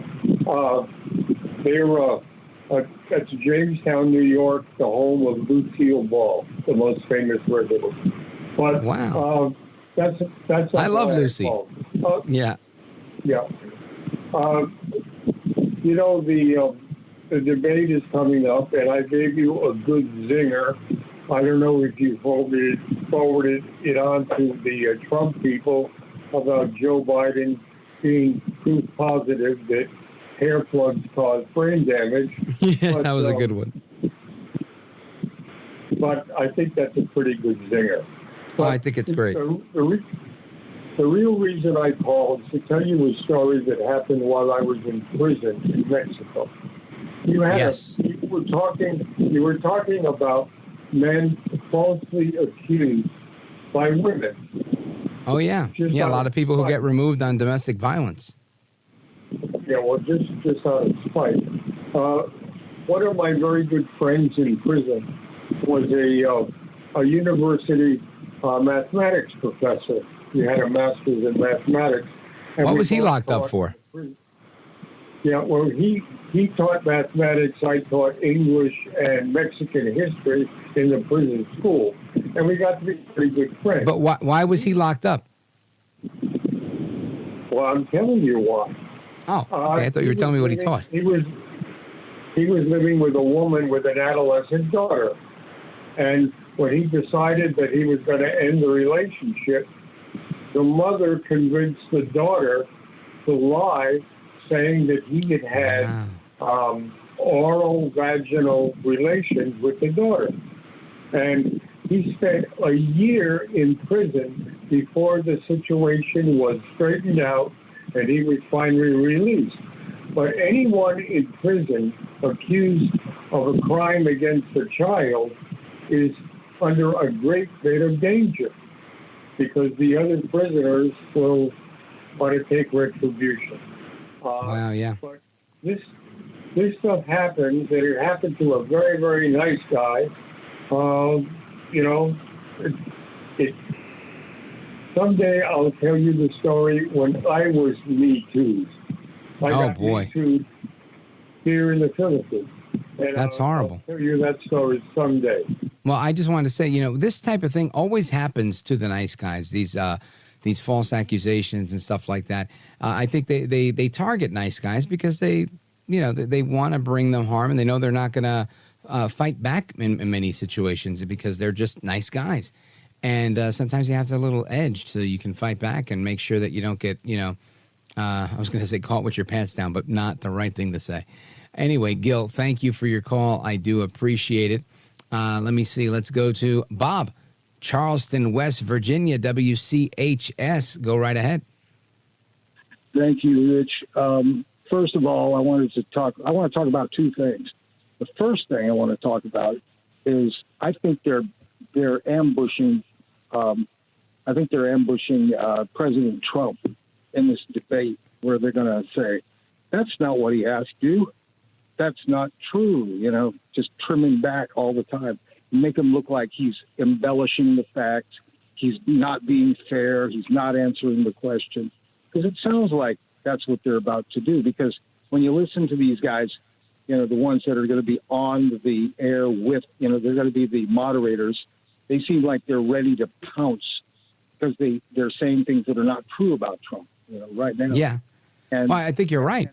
Just to say, we saw a good example of that with Caroline Leavitt from the Trump campaign on CNN with Casey Hunt, and the woman literally, kicks her off the air, basically. And it was remarkable to me because it was just such a bad move as a broadcaster to do that. But that's how it went down.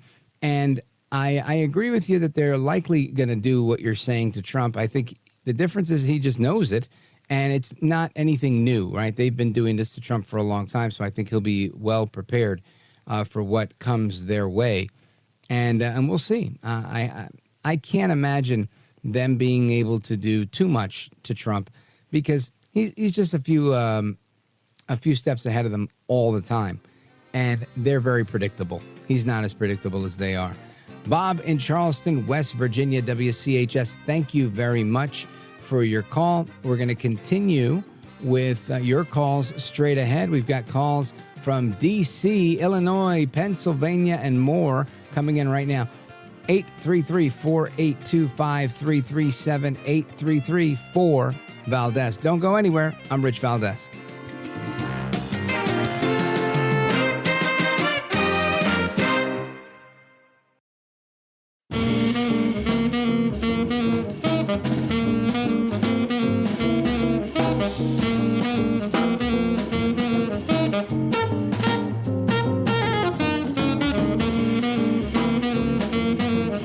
Voted best head of hair in live late night radio 6 years in a row. It's Rich Valdez. Call now, 833-4-VALDEZ. That's 833-482-5337. 833-4-VALDEZ. That's Valdez with an S. It does seem as though many Republicans have set the bar very low in terms of arguing that Joe Biden is basically senile. Now you have people like Doug Burgum coming out and saying, well, President Biden's very accomplished, trying to set expectations in a different place. What do you expect from Joe Biden? Well, first of all, it takes someone 5 minutes to Google Jake Tapper, Donald Trump, to see that Jake Tapper has consistently we're going to stop this interview if you're going to keep attacking my colleagues. Adolf Hitler. Ma'am, I'm going to stop this interview if you continue to attack my colleagues. I would like to talk about Joe Biden and Donald Trump, who you work for. Yes. If you are here to speak on his behalf, I am willing to have this conversation.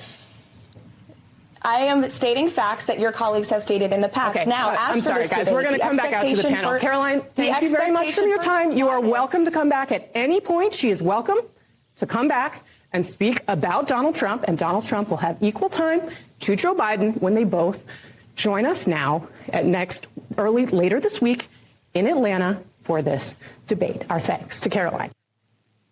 Of course, she says she is welcome. That's Casey Hunt from CNN. She says that Caroline Leavitt is welcome to come back anytime, and she leaves out that she's willing to come on the show and say things that Casey Hunt agrees with. Because the minute that she disagrees with something she says, she's willing to silence her, end the interview, and stifle her speech. Crazy, right?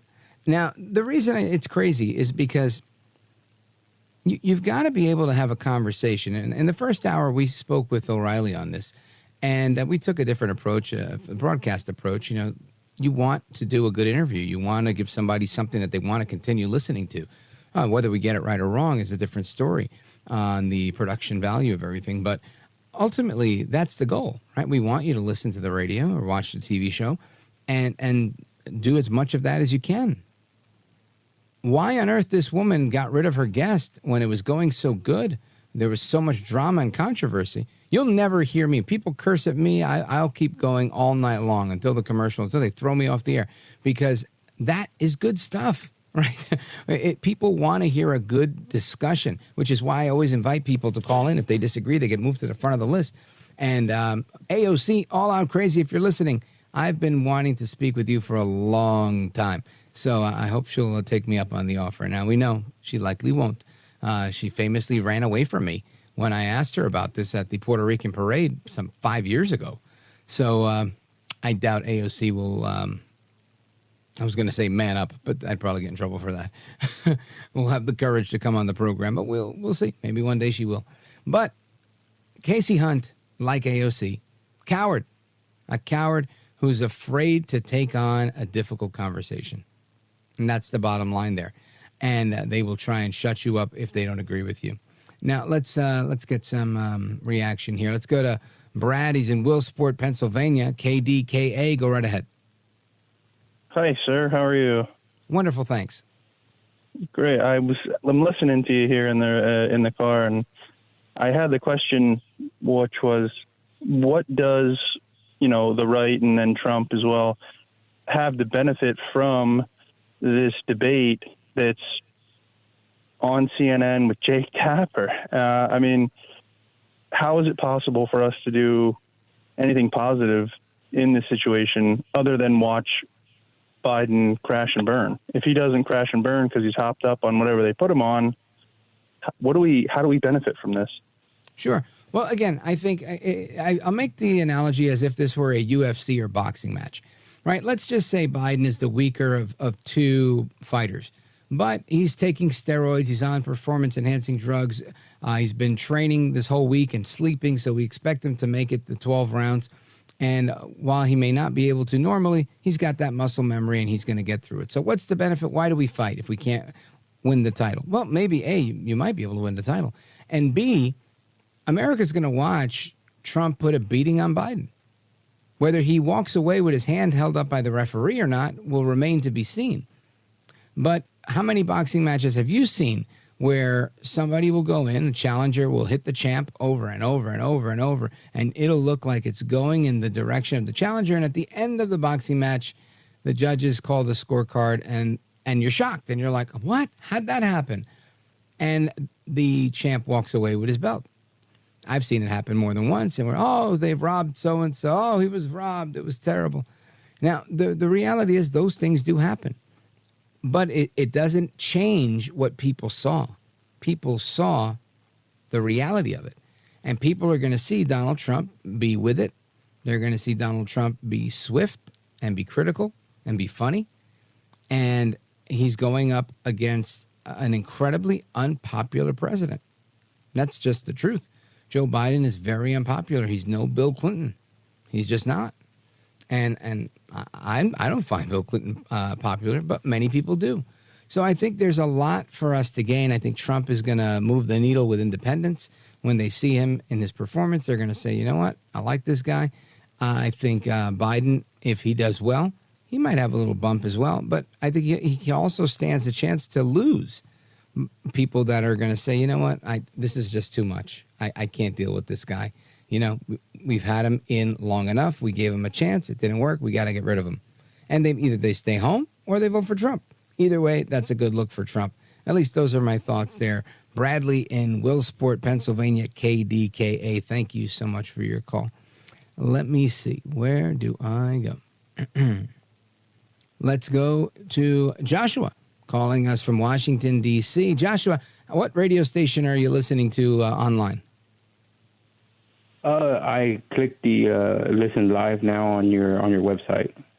Oh, cool. All right, so you're likely listening to the feed from WFAS in New York City.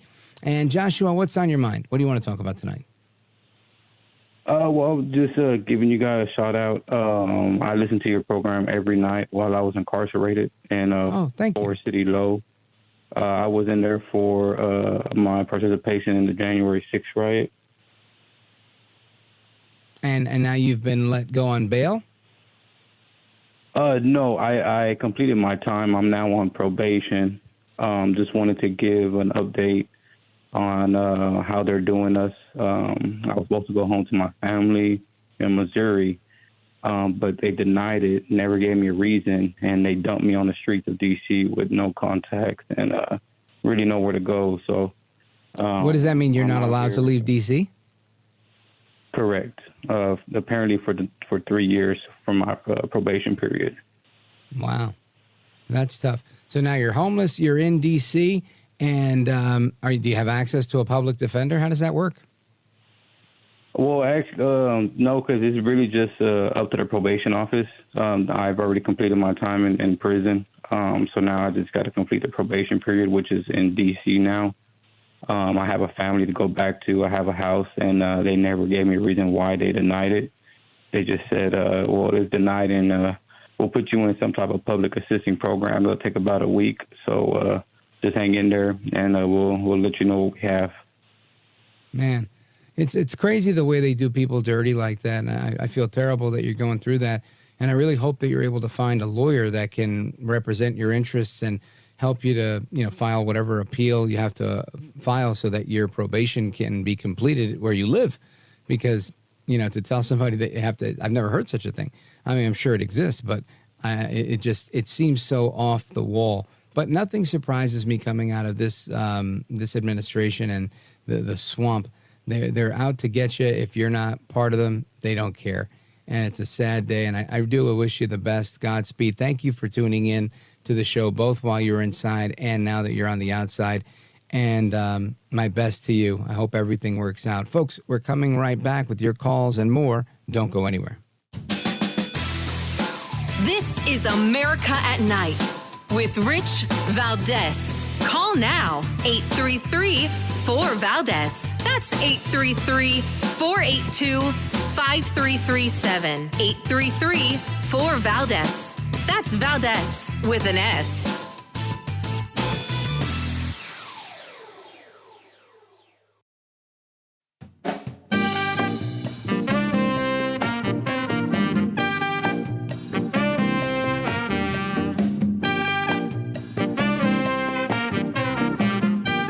This is America at Night with Rich Valdez. Call now, 833-4-VALDEZ. That's 833-482-5337. 833-4-VALDEZ. That's Valdez with an S. Do you ever think, well, if things don't work out, we could always move back here and be just fine? We're going to win this election. We have to win this election. Literally, our country and our world depends on us winning this election. That's what's going to happen. That is Doug Emhoff. He is married to Kamala Harris. He goes by the title, the second gentleman of the United States. And it's interesting when you're the second gentleman, when there's no first gentleman, right? Imagine being number two without there being a number one. Crazy. Anyway, that's how Doug Emhoff is rolling. And he says we have to win this election because, of course, democracy is on the line. This is on the line. That's on the line. And I want to get your thoughts on Trump, Doug, I call him Dung, Doug Emhoff, and everything else we're talking about. The phone number is 482-5337, 833-4-VALDEZ, 833-482-5337. And I want to go to WGN in Chicago. And just a reminder for everybody across America that if you enjoy this program and you want to make sure that you're insulated against George Soros buying up one of your radio stations or, some sporting event preempting a program like ours, make sure you have a way to stream the show online through your phone, through the internet, however else you may be able to stream, because sometimes radio gets interrupted and you don't want to have only one source to listen to our program. Just a reminder to everybody. Again, 833-482-5337. Diane, Chicago, Illinois, WGN. Go right ahead. Hello, Rich. I saw on Twitter today, or X, there was from Fox News. Interestingly, they they named the Twitter about Mr. Trump having been for tipping, being taxed, and then they put a video there, which means neither here nor there, because the video is important. It's very cute. He's giving them in Philadelphia at some little sandwich shop, and they're applauding him and everything. And he gives them a check for $500. He said to split among yourselves. But here's the thing: his demeanor there was just what, and like I said, I don't purport to speak for the common Joe, but I think I will on my own, if sure. I do say so myself, because I talk to a lot of people. But his persona there was just level-headed, nice, and people when he meets the common people, they like him. Now here's the thing: the big media puts him in the cartoon version, the editing, and all of this, or not always the editing, but just portrays him. He may not be the type who likes politicking, and he never was a politician. So maybe personally he doesn't come across as the way he really should. But no advisors, right. No strategists can get next to him. I don't know who this Caroline is or whatever, but they can't make him into something that he isn't. So he has to just be himself and be like he is in that video. He's just nice. He's decent. He looks sensible, like the kind of guy not any bombastic, not any kissing babies kind of blowhole politician. If you see that video, it's interesting. Take a look at it. It's in Philadelphia. Oh, yeah, from that rally he did. Put it out. Yeah, and you know what we're going to do? We're actually going to bring one of my buddies. I used to do radio in Philly, and Pastor Todd Johnson did the opening prayer there, and I wanted him to give us the play-by-play of that. So maybe we'll have him on tomorrow at some point to give us an update on that. But you're right, Diane. And, that was actually the feedback when we had Trump on this program. A few of my friends who were big critics and detractors of Trump, they said, when I heard him do the interview with you, they felt like they heard a different side of him. And he was very fair, very reasonable, very level-headed. And they thought, when you hear the guy talk for a half hour, it's very different than a 20-second soundbite where the media constructs an entire narrative around that soundbite. And this is why I tend to use long sound bites, right, to give you the context so that people don't doubt what I'm saying and they get the context for themselves. But needless to say, I've seen people that, like I said, hear an interview with Trump and be swayed on him to some degree. So I think you're 100% right. That's always the answer. Be yourself. Let people know that you are a very affable, kind person. And just that may not all come out when he's face-to-face with Joe Biden. But one can only hope that is exactly what happens. Diane, thank you for your call. Chicago, Illinois. Remember, stream the show, listen to the show. You can check us out at richvaldez.com. I'm going to take a quick pause right here. We're going to come right back to the rest of your calls and more. Don't go anywhere. This is America at Night with Rich Valdez. Call now, 833-4VALDEZ. That's 833-482-5337. 833-4VALDEZ. That's Valdez with an S.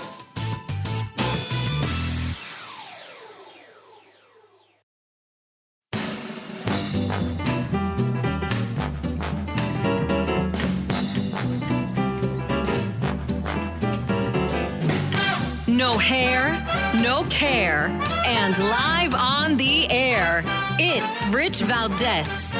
Let me ask you about a new ad from the Biden campaign that was just released that focuses heavily on Mr. Trump's felony convictions. It calls him a, quote, convicted criminal who is only out for himself. Will Joe Biden make that same argument on the debate stage?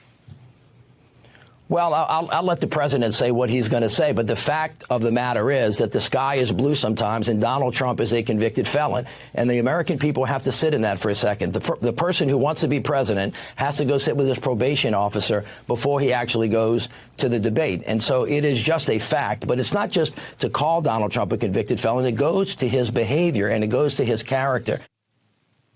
That is Mitch Landrieu. He's the Biden campaign co-chair, and he's on Meet the Press with Peter Alexander just yesterday, spewing his Trump as a convicted felon rhetoric.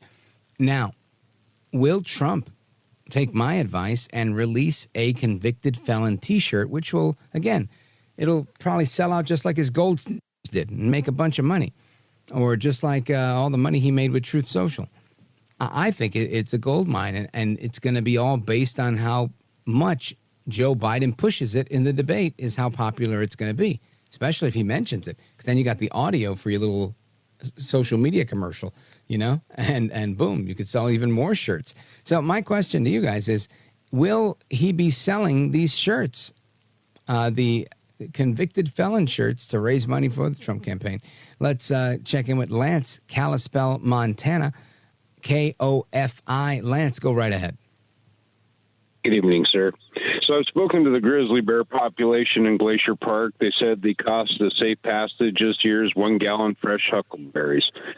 All seriousness aside, I've got the perfect slogan that could help Trump probably gain 2, maybe 3 points in a select demographic in the voting populace.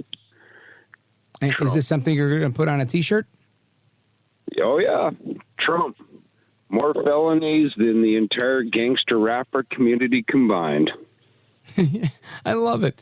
I love it. And you know what? I think that one sells out as well and helps him raise millions for the campaign. Because the reality, he said something similar one day. He said, I got more charges than Al Capone. And he wasn't kidding. And it resonated with people. I think they realized, you know what? This is ridiculous. We had Andrew, was it Andrew? Is that his name? Is it Andrew Cuomo, the former governor? Yeah, I think so. I get him confused with his brother from CNN. But he even said, and he's a former attorney general in the state of New York, former governor himself. He said that if the guy's name wasn't Trump, this case never would have been brought. And again, this is a guy who was, a secretary in the Clinton administration. These are hyper partisans. And if they're saying that Trump is getting a raw deal, he's definitely getting a raw deal. Lance in Kalispell, thank you for the call. Make sure you store up those huckleberries to pay the toll. And if you get that shirt, I'll get one for sure. Folks, hasta mañana, hasta la próxima. Take care, good night, and God bless. I'm happy to do this with you again tomorrow if you let me. Until then, you listen to all the programs that are following me, and we'll do this again tomorrow night, live from New York. Me, Rich Valdez, America at Night. God bless.